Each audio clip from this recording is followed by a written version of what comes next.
इसको आप लोग प्रूफ कर सकते हैं कैसे? अगर आपसे पूछा जाए कि according to constitutional government and constitutional government is the establishment of the limited government, मेरा कहने का मतलब है कॉन्स्टिट्यूशनल गवर्नमेंट का मतलब लिमिटेड गवर्नमेंट। क्लियर? इसलिए इसको समझ लीजिए आप लोग कि एक बार पीटी में क्वेश्चन भी पूछा था कि meaning of constitutional government. First option था अकॉर्डिंग टू कॉन्स्टिट्यूशन यानी गवर्नमेंट एस्टेब्लिश्ड बाय कॉन्स्टिट्यूशन। दूसरा लिमिटेड गवर्नमेंट। ठीक। तीसरा प्रोसीजर था, तीसरा उसका ऑप्शन था कि एस्टेब्लिशमेंट ऑफ कॉन्स्टिट्यूशनल प्रोसीजर या नन ऑफ दी। ये चार ऑप्शन रखे गए थे। ठीक। मैक्सिमम स्टूडेंट ने एक ही कंसेप्ट माना, एक कंसेप्ट उठाया कि constitutional government is the establishment of according to constitution, but गलत है। कॉन्स्टिट्यूशनल गवर्नमेंट का मतलब है कि लिमिटेड गवर्नमेंट, सीमित सरकार। क्लियर? अब आपको डिफाइन करना है कि कैसे। क्वेश्चन समझ में आ रहा है प्रतीक्षा महक? नहीं, यहाँ पर 13 अब 32 137 और 22 से कैसे? ये सिर्फ कहना नहीं है, प्रूफ कर रहा है। जैसे जनरली कंसेप्ट यही आएगा, कहीं पर भी पूछोगे कि अगर पूछा जाए कि what is the constitutional government.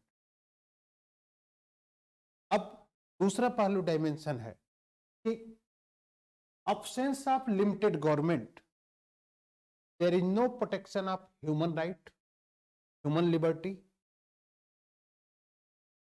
क्योंकि गवर्नमेंट के पास मैक्सिमम पावर है। गवर्नमेंट के पास क्या है? मैक्सिमम पावर है। क्लियर? और जब गवर्नमेंट के पास मैक्सिमम पावर है तो पावर के मिसयूज होने के चांसेस रहेंगे कि नहीं? जैसे तुम ही बताओ, तुम्हारे पास पावर आ जाए तो तुम इस पावर का मिसयूज करके उसके अधिकार का वायलेशन करोगे कि नहीं? करेंगे। अगर जुडिशरी के पास जुडिशियल रिव्यू ना हो, अगर जुडिशरी के पास जुडिशियल रिव्यू ना हो तो जुडिशरी कैसे एग्जामिन करेगी? और अगर डायरेक्टली अगर हम बात करें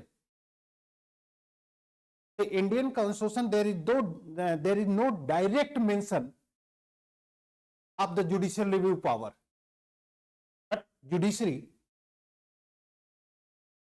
Indian constitution is the written constitution and written based constitution is the gain of judicial review power. ठीक? हाँ, ये प्राप्त हो जाता है। प्रतीक्षा यहां तक तुम 100% सही हो। मेरा कंसेप्ट ये है कि अगर 1803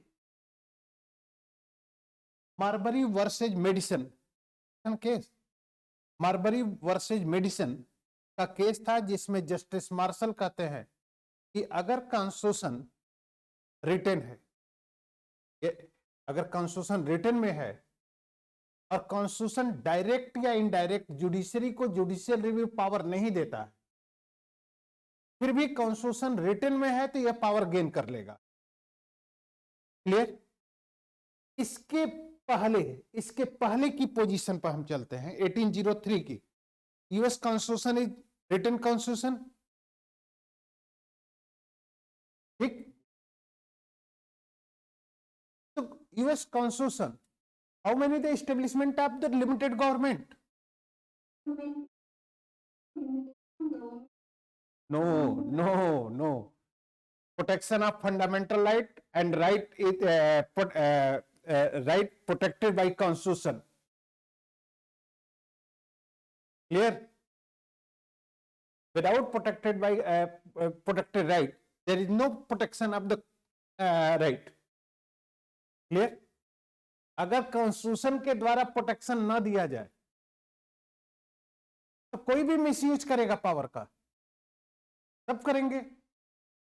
इस जुडिशियल रिव्यू से इसका कोई मतलब नहीं है. मेरा मतलब सिर्फ है कि generally constitutional government is known as the limited government.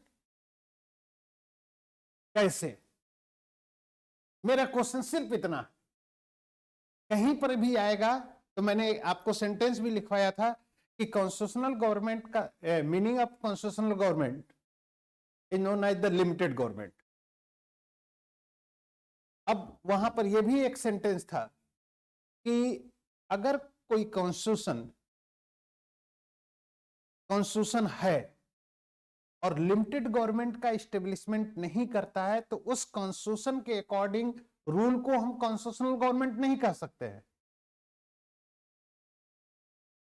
हम केवल उसी कॉन्स्टिट्यूशन के अकॉर्डिंग रूल को या गवर्नमेंट को कॉन्स्टिट्यूशनल गवर्नमेंट कहेंगे जो कॉन्स्टिट्यूशन लिमिटेड गवर्नमेंट का एस्टेब्लिशमेंट कर रहा है. And limited government is the important character of democratic state, democratic government. मैं सब कुछ बहुत कुछ समझाया हूं. आज हम रास्ते में आते समय मैंने एक इन्वेंशन किया कि थोड़ा सा हम लोग आप लोगों का एग्जामिन कर लें, देखें कैसे आप लोग प्रूव करते हैं.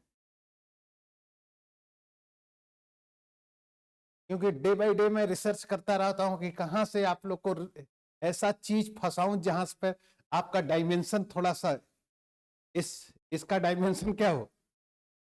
अरे यार 1 मिनट सुन लो. मैंने बेसिक स्ट्रक्चर पर भी डिफाइन किया कि basic structure, doctrine of basic structure, that is the establishment of the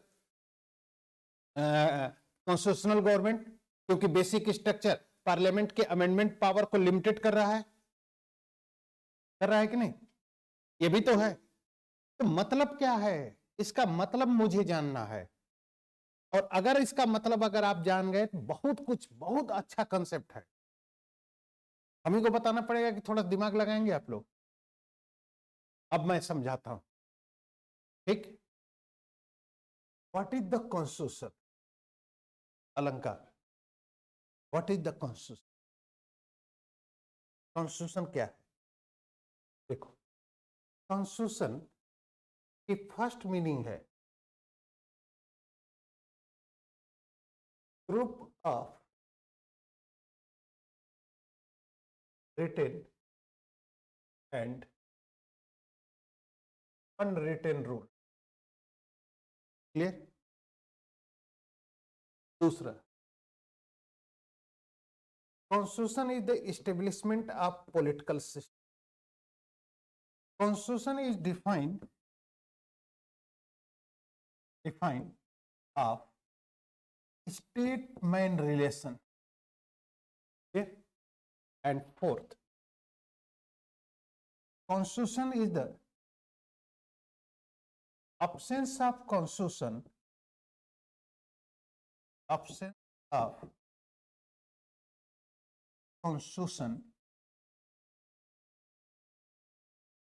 society is anarchist. ये सब डायमेंशन आए हैं है कि नहीं? कॉन्स्टिट्यूशन का मतलब तो यही है ना कि कॉन्स्टिट्यूशन, इसीलिए जो अंगस्टाइन है कहते हैं कि absence of constitution and society is the anarchism. Without constitution there is no establishment of the political system in state. संविधान नहीं है तो राज्य में राजनीतिक व्यवस्था नहीं होगी. और जब राजनीतिक व्यवस्था नहीं होगी तो हर व्यक्ति कैसा काम करेगा? मनमाना. तो मनमाना काम करने का मतलब एनार्किज्म ही तो. तो इस एनार्किज्म में क्या होगा, जिसकी लाठी उसी की भैंस, मतलब यही हुआ। ठीक, अब कंसेप्ट कहां से उठाना है हम, अगर कॉन्स्टिट्यूशन की meaning A B C D 4 meaning है, कॉन्स्टिट्यूशन की 4 मीनिंग है, क्लियर। तो अगर कॉन्स्टिट्यूशन की 4 मीनिंग है तो हम फर्स्ट मीनिंग पर चलते हैं, group of written and unwritten rule, first meaning पर। यहां पर अगर हम कहें rule and regulation according to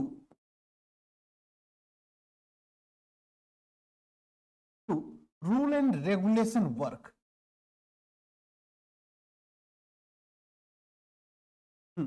according to rule and regulation work, यानी मीन्स नियम कानून के अनुसार शासन, नियम व कानून के अनुसार, मतलब ये हो गया, ठीक। और नियम और कानून के अनुसार अगर कार्य किया जा रहा है तो कार्य करने वाला के पास अनलिमिटेड पावर होगी कि लिमिटेड पावर होगा, ठीक। तुमको समझाना होगा तो कॉन्स्टिट्यूशन की ये चारों डिफिनीशन तुमको आनी चाहिए। अब इस डिफिनीशन से ये भी क्लियर होगा, इस डिफिनीशन से ये भी क्लियर होगा, और इस डिफिनीशन से ये भी क्लियर, समझ में आया अलंकार। यानी किसी, जैसे मान लो ये कॉपी है, ये कॉपी है, तो तुम पेज बाय पेज लिखोगी, तो तुम्हारे ऊपर रिस्ट्रिक्शन लगे हैं कि नहीं, रिस्ट्रिक्शन लगे हैं कि जहां मन करे वहां से नहीं लिखना है, जहां खत्म हुआ वहीं से लिखे, तो तुम्हारे ये रिस्ट्रिक्शन तुम्हें तुम्हारे पावर को क्या करता है, लिमिट में डालता है, ठीक। अब अगर ये नियम हो ही ना कि इस कॉपी पर जहां से मन करे तहां से लिख दें, तो तुम क्या हो जाएगा, क्लियर हुआ, नोट कर लो, कंसेप्चुअल क्लियरिटी नहीं है, समझ रहे हो। अब तक तुम यही समझे हो खाली रटना है, कॉन्स्टिट्यूशन है, लेकिन वह कॉन्स्टिट्यूशन नियम कानून है, वो नियम कानून सिर्फ जनता के ऊपर है, सरकार के ऊपर नहीं है भाई। एक मिनट, आपके कॉन्स्टिट्यूशन में 2 चीजें मैं किया हूं, पहले नोट कर लीजिए फिर मैं समझाता हूं।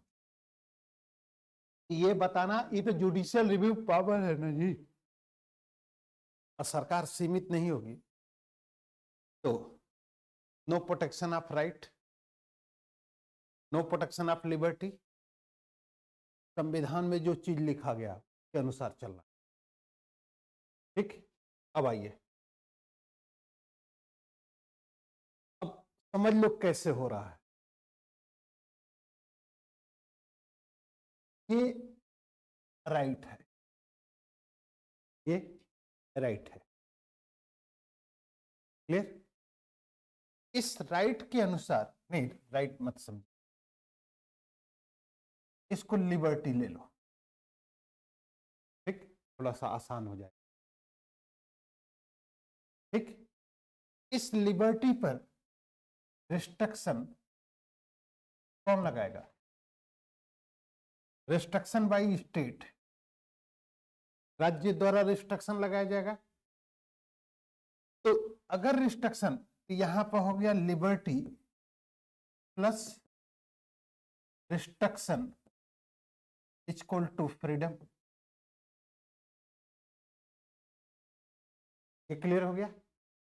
ये लिबर्टी है आपका आर्टिकल 19(1),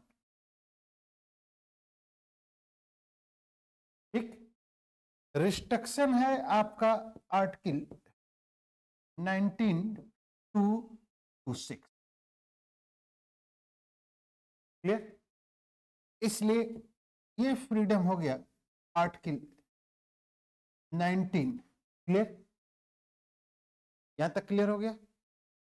अब रिस्ट्रिक्शन का पावर किसके पास है? स्टेट के पास। लेकिन स्टेट के ऊपर भी एक रिस्ट्रिक्शन लग गया, एक रिस्ट्रिक्शन बाई कॉन्स्टिट्यूशन। ठीक? अब जब कॉन्स्टिट्यूशन से रिस्ट्रिक्शन लग गया तो इस रिस्ट्रिक्शन का नेचर कैसा हो गया? Logical restriction. तो इसकी भी शक्ति पर रिस्ट्रिक्शन लग गया तो स्टेट क्या हो गया? यहां पर जब ये लॉजिकल रिस्ट्रिक्शन लग गया तो स्टेट और गवर्नमेंट इज लिमिटेड। ठीक? अब लिमिटेड हो गई का मतलब कि स्टेट या गवर्नमेंट मनमाना ढंग से आपके ऊपर रिस्ट्रिक्शन नहीं लगाएगी। अब उसके ऊपर भी कॉन्स्टिट्यूशन का रिस्ट्रिक्शन, तब इस कॉन्स्टिट्यूशन के अकॉर्डिंग अगर रूल होगा तो ये कॉन्स्टिट्यूशनल गवर्नमेंट। ठीक? अब कॉन्स्टिट्यूशन, अगर कॉन्स्टिट्यूशन ये भी हो सकता है कि ये रिस्ट्रिक्शन स्टेट के ऊपर ना हो, बल्कि ये स्टेट के पास पावर हो कि वह लोगों के ऊपर केवल रिस्ट्रिक्शन लगाए, तो लिमिटेड गवर्नमेंट होगा। तब तो स्टेट मिसयूज द पावर, और जब मिसयूज द पावर तो there is no protection of liberty, there is no protection of right. है कि नहीं? तो लोग कैसे कहते हो कि कॉन्स्टिट्यूएंट असेंबली के जो मेंबर थे वो टैलेंटेड नहीं थे? तुम ही लोग ने कहा, आज कह रही हो ना टैलेंट, उस दिन तो कहा था कि सर नकलबाज थे। तुम ही लोगों ने कहा था ये कट पेस्ट कॉपी है, Indian constitution is the cut paste copy. आप ही लोगों ने बोला था। है? नकल है। हाँ, नकल कॉपी की गई है, मैं नहीं कह रहा हूं कॉपी नहीं की गई, लेकिन हाँ, लेकिन तुम लोग के पास अकल ही नहीं है, तो खाली नकल वाला पोर्शन पढ़ता है, अकल वाला पोर्शन। आर्टिकल 19 का दूसरा से छठा सेक्शन में वह कंडीशन दी गई है जहां पर 19(1) में जो ये दिए गए हैं ए, बी, सी, डी, ई और जी, यानी मीन्स कि आर्टिकल 19(1) में एक्सप्रेशन एंड स्पीच है, तो इसका मतलब ये नहीं है, हमें बोलने की स्वतंत्रता है, कॉन्स्टिट्यूशन हर व्यक्ति को बोलने की स्वतंत्रता देता है, लेकिन आप ऐसा नहीं बोल सकते हैं कि उसके प्रेस्टिजियस पोजीशन पर नेगेटिव इंपैक्ट पड़े। ठीक?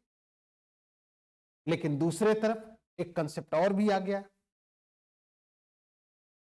Criticism is a part of expression and speech. Criticism is a part of expression and speech. और जब क्रिटिसिज्म को डिफाइन किया गया, criticism is a part of, तो ये आ गया आपका नोटा में हम किसी कैंडिडेट का फेवर नहीं करते, हम किसी कैंडिडेट का फेवर नहीं करते, हम सिस्टम के अगेंस्ट में, तो हम क्रिटिसिज्म कर रहे हैं ना, हम क्रिटिसिज्म कर रहे हैं कि नहीं कर रहे हैं? तो अगर हम क्रिटिसिज्म कर रहे हैं, हम क्रिटिसिज्म की पोजीशन को कर रहे हैं, तो ये स्थिति ही तो डिफाइन कर रहे हैं। इसलिए जब सुप्रीम कोर्ट की वर्डिक्ट आती है कि criticism is the part of expression and speech, then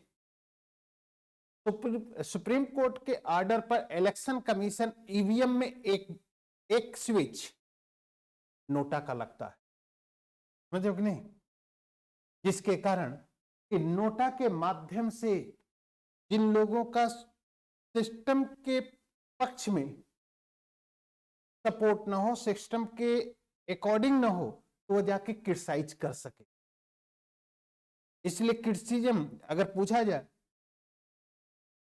कि hate and criticism, what is the hate and criticism, आपको सीधे कहिए कि hate and criticism is the part of expression and speech. Criticism हम कर रहे हैं, अगर ये क्रिटिसिज्म नहीं होता, नोटा नहीं होता, तो आप कैसे अपने व्यू को बता सकते हैं कि हम सरकार के अगेंस्ट में हैं? आप बता सकते हैं? नहीं बता सकते। तो डायमेंशन है, तो डायमेंशन करने के बाद जो डायमेंशन हम दे रहे हैं, जिस डायमेंशन के बेस पर हम कॉन्स्टिट्यूशन को डिफाइन कर रहे हैं, उस बेस पर तो यही चीज हो रही है कि कॉन्स्टिट्यूशन दोनों पर रिस्ट्रिक्शन, जैसे एक रिस्ट्रिक्शन और मैं बता रहा हूं, एक रिस्ट्रिक्शन है स्टेट वर्सेज मैन,